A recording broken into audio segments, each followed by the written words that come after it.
Hello everyone and welcome back to my channel. নতুন একটা সকাল, তার সঙ্গে নতুন একটা ব্লগ। আর এদিকে ঋষি সকালে বসে পড়েছে আমার বই নিয়ে পড়াশোনা করতে।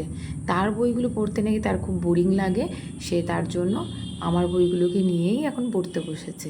সব বই মোটামুটি 1 থেকে 2 সেকেন্ড লাগছে, গোটা বই তার পড়া হয়ে যাচ্ছে। যাই হোক, এত তাড়াতাড়ি যদি সত্যিই পড়া হয়ে যায় তাহলে তো আমার ভাগ্য খুবই ভালো। আমাকে দেখানো হচ্ছে যে মাম্মি এই বইগুলো সব পড়া হয়ে গেছে আর এই দুটো বই বাকি আছে, আর এখানে কি লেখা আছে সেটা কিন্তু আমাকে বলে দিতে হচ্ছে। এই চলছে আমাদের সকালের কাণ্ড কারখানা। এর পরের সময়গুলোতে সঙ্গে থাকুন আর দেখতে থাকুন কি কি কাণ্ড কারখানা আমরা করছি। লাঞ্চ হয়ে গেছে, এবার যাচ্ছি কোথায় চলুন দেখবেন। এই কাঁঠালটা হচ্ছে আমাদের বাড়ির বাগানের সব থেকে বড় আর স্বাদযুক্ত কাঁঠাল। আর এই কাঁঠালগুলো বেশ মিষ্টি, তবে এগুলো খুব একটা খাজা নয়। আর আজকে দুটো কাঁঠাল পেরেছি, তার সঙ্গে কটা আমও পারলাম। এই যে মইটা পাশে দেখতে পাচ্ছেন, ওই ময়ে উঠে আমি কিন্তু আজকে এগুলোকে সব পেরেছি। আর ওদিকে মা এখন পটলের লতি কাটছে, যেটা আজকে আমি বহরমপুরে নিয়ে যাব, ওখানে তো কিনেই খেতে হয়। আর এখানে তো মা বাগানেই লাগিয়েছে, প্রচুর পটলের লতি হয়েছে। এবার যাব ড্রাগন ফলের দিকে।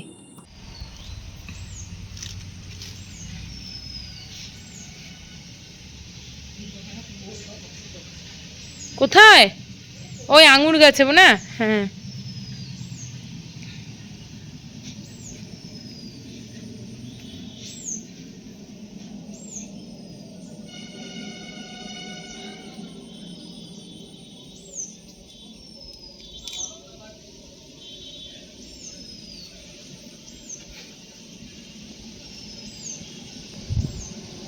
এদিকে তাকাও, তাকাও।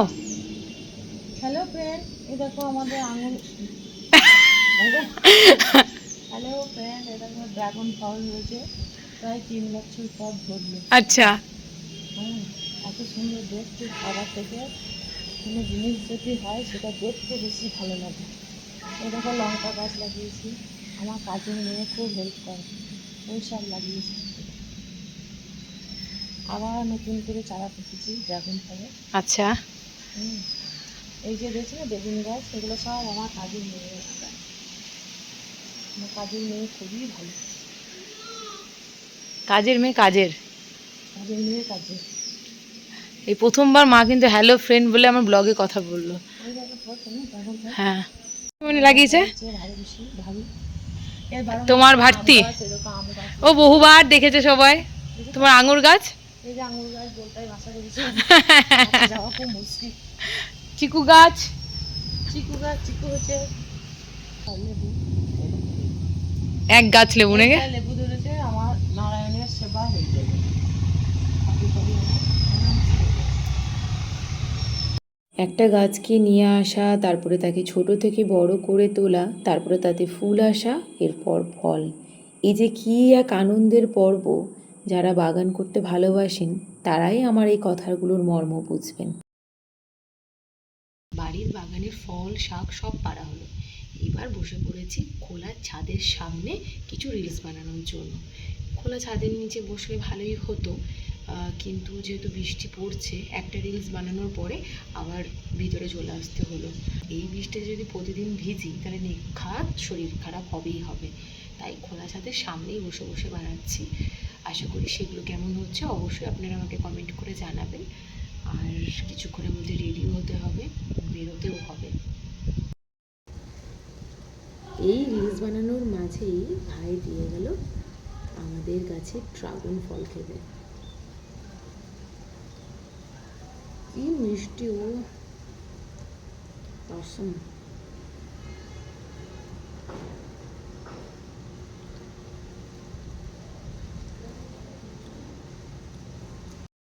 বাইরে ঝিরিঝিরি বৃষ্টি হচ্ছে, তারই মধ্যে রেডিটা হয়ে গেলাম, কারণ আজকে না গেলেই নয়।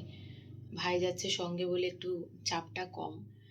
আর ঝিরিঝিরি বৃষ্টিটা তাও ভালো ওই পচা গরমের থেকে। তো যাই হোক, আলটিমেট এখন চললাম। সো চলুন আপনারাও।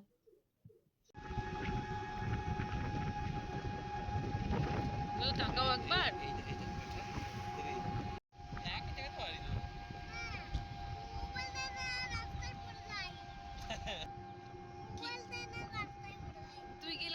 পারবি? পারবি না? হ্যাঁ হ্যাঁ পারবে। সুন্দর সুন্দর রিলস বানাতে পারছে। কি বলে একটা রিলস বানিয়েছে মামাকে বলে দাও। হাই গাইস ওটা বলো।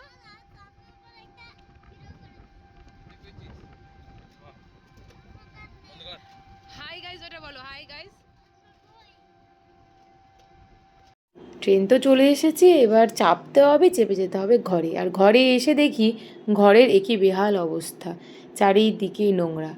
এসিটা লাগানো হয়েছে আর ঋষির পাপা লাগানোর পরেই ওই বাড়ি চলে গেছিলো, যার জন্য আর পরিষ্কার করা হয়নি। আর এদিকে ঋষি বসে বসে এখন কলা খাচ্ছে, পরে পরিষ্কার হবে। আগে সবাই মিলে এক কাপ চা খেয়ে তারপরে করবো পরিষ্কার। মাথায় মনে হচ্ছে বোঝা বসেছিল, আলটিমেট ঘরদোরগুলো পরিষ্কার হলো। ঋষির খাবারটাও বানিয়ে নিলাম, এবার আমাদের খাবার দাবারগুলো শুরু করবো বানাতে। কি পুরো জঙ্গল হয়েছিল টেবিলটা পরিষ্কার হলো, তার সঙ্গে ঘরদোরগুলোকে একটু পরিষ্কার করলাম। ঋষি, আমাদের ডিনারের মেনু হচ্ছে এগ বিরিয়ানি। চিকেন পাওয়া যায়নি, তাই কি করা যাবে, এগ বিরিয়ানি হবে। ওইদিকে ডিম আর আলুটাকে সেদ্ধ বসিয়ে দিয়েছি, রাইসটাও হচ্ছে। আর এদিকে জিরে, আদা, রসুন, পেঁয়াজ, গরম মশলা, কটা তেজপাতাও দিয়েছি, সব একবারে পেস্ট করে নেবো। টমেটো খানিকটা পেস্ট করবো আর খানিকটা রেখে দিয়েছি কুচিয়ে, যেটা তেলের ওপরেই দিয়ে দেবো। ব্যাস, তেলের উপরে দিয়ে দিয়েছি হলুদ, আর তার সঙ্গে এবার আলুগুলোকে, ডিমগুলোকে আগে ভালো করে ভেজে নিই, তারপরে বেরেস্তাটা রেডি করব। বিরিয়ানিটা আজকে খুব তাড়াতাড়ি এবং খুব হেলদিভাবেই বানাবো, খুব একটা রিচ করব না, কারণ যেহেতু রাত্রিবেলার খাবার তো একটু লাইট হওয়াই ভালো। আর খুব তাড়াতাড়ি এই বিরিয়ানিটা কিন্তু রেডি হয়ে যায়। এই যে বেরেস্তার জন্য পেঁয়াজগুলো ভাজা শুরু করে দিয়েছি, পেঁয়াজটা ভালো করে মুচমুচে করে ভেজে নিয়ে তুলে নেবো। তারপরে তো মশলাগুলো করেই রেখেছি, সেগুলো ওই তেলের ওপরে দিয়ে দেবো। ভালো করে মশলাটা যখন কষা হয়ে যাবে, মানে কড়াইয়ের গায়ে যখন লেগে লেগে যাচ্ছে আর এদিক থেকে তেল ছাড়ছে, ঠিক সেই সময় একটুখানি শেজওয়ান সস অ্যাড করব। যেহেতু খুব একটা রিচ করছি না, তাই 2-3টে একটু জিনিস কিন্তু অ্যাড করতে হবে। আর তার সঙ্গে একটু মেয়োনিজও অ্যাড করে দেবো। ভালো করে নাড়াচাড়া করে এরপরে একটুখানি দুধ অ্যাড করব। ব্যাস, আমার মশলা রেডি। তারই মধ্যে আলু আর ডিমগুলোকে দিয়ে একটু নাড়াচাড়া করলাম। আর এদিকে তো রাইসটা আগে থেকেই আমার হয়েছিল, রাইসটার মধ্যে অল্প করে গ্রেভি, ডিম, আলু সব কিছু আর কি। ফার্স্ট লেয়ারটাকে রেডি করছি, এরপরে বেরেস্তাটা উপর থেকে ছিটিয়ে দেবো, তারপরে আবারও সেই রাইসটাকে ছিটিয়ে দিয়ে সেমভাবেই সেকেন্ড লেয়ারটাকেও রেডি করব। এইভাবে কিন্তু খুব সহজে বাড়িতে কিন্তু বিরিয়ানিটা রেডি করে নিতে পারেন। লাস্ট যে ইম্পর্টেন্ট কাজটা আমার বাকি রয়েছে, সেটা হচ্ছে ভালো করে চেপে একটা ঢাকা দিয়ে 5 মিনিটসের জন্য দমে দেওয়া। খুব হালকা আছে দমে দেবো। ব্যাস, এই 5 মিনিট অপেক্ষা করলেই কিন্তু আমাদের tasty tasty egg biryani ready. আজকের ব্লগটা কেমন লাগলো সেটা কিন্তু অবশ্যই কমেন্ট করে জানাবেন। ভালো লাগলে পাশে থাকুন, চ্যানেলটাকে সাবস্ক্রাইব করুন, পাশে থাকা বেল আইকনটা কিন্তু অবশ্যই ক্লিক করবেন। Bye bye everyone and good night.